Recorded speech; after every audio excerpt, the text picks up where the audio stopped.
What's up guys, Loom here. Welcome back to the channel and thanks for tuning in. Today we finally have balanced Druid versus Zekvir hard mode. I say with an emphasis on hard mode. Despite being able to easily shift off the enfeebled spittle dot, it feels like Druid pays for it in every other facet of the fight. There's always room for more gear and skill, but the advice here should set you up to deal with the adds consistently and to survive the boss in between those adds. Talents are in the description below, as is the Zekvir playlist, which is now 8 videos with more to come. If you're not yet subscribed to the channel, please do. It's free and really helps the channel. My first bit of advice is to get as much movement speed as you can. Remember, you can enchant your cloak, your bracers, and your boots with movement speed. There's 15% movement speed in the Druid class tree, and the elusive Blasphemite with 5 different colored gems is another 10%. Going from 120 to 140% movement speed felt like the biggest buff I gave myself throughout this whole process. As for talents, more like Elun's Unchosen. For hero talents, we went Keeper of the Grove. It seemed to fit the fight a lot better than Elun's Chosen. First thing it does is lets us have Force of Nature up for every webbed ad spawn. It also turns Force of Nature into a damage cooldown, and it additionally gives us cooldown reduction on Convoke the Spirits and Celestial Alignment. You also get 10% damage reduction from your Regrowth Hot and free casts of Regrowth. 1 minute Solar Beam is plenty enough to handle the boss's heal casts. That said, when you push the boss under 60%, his timer's reset.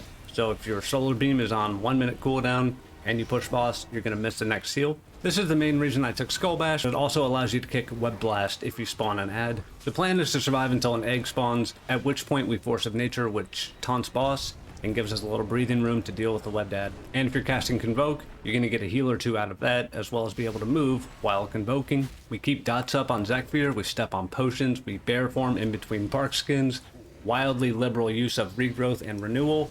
The Regrowth Hot is 10% damage reduction. You can kind of have that up all the time. When you are in bear form, Frenzied Regen is only 10 rage. Press it, it was half of my healing. And take advantage of Fluid Form. This is in the class tree. It's what allows you to automatically assume a shapeshift form when you cast a spell. For example, I'm pressing Mangle to get into bear form most of the time. And when you're in bear form, Wrath or Starfire will revert you back to bird form.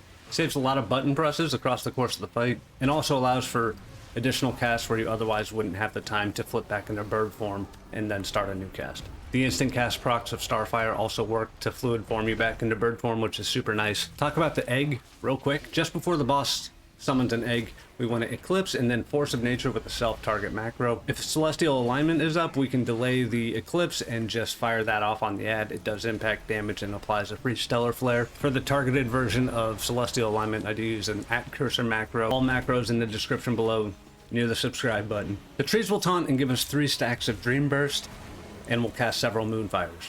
They'll also Moonfire the webbed ad after you swap to it. Dream Burst is additional damage that detonates when we Wrath or Starfire a target. Then we Stellar Flare and Sunfire the Cocoon, and then Convoke. If you don't have a Convoke, you're going to want to quickly get out those Wraths to detonate your Dream Bursts. Keep in mind your trees only last 10 seconds, and while they're out, you're getting another 24% damage bonus. So the faster you detonate your Dream Burst stacks, the better. You'll have time to Eclipse again between ad spawns, but don't do it too late. Not having Eclipse for an ad spawn or having to farm your Eclipse during the ad is a huge damage loss and will likely result in the ad spawning. I think that is actually it. If there's anything I left out, any questions, let me know in the comments. If you're not into melee, spend more time in bear form. I want to thank you all so much for watching. I really appreciate it. Subscribe to the channel if you're not yet subscribed. Like the video if you like the video. Let me know in the comments what you want to see next. And I hope you all have a great rest of your day or evening. Peace.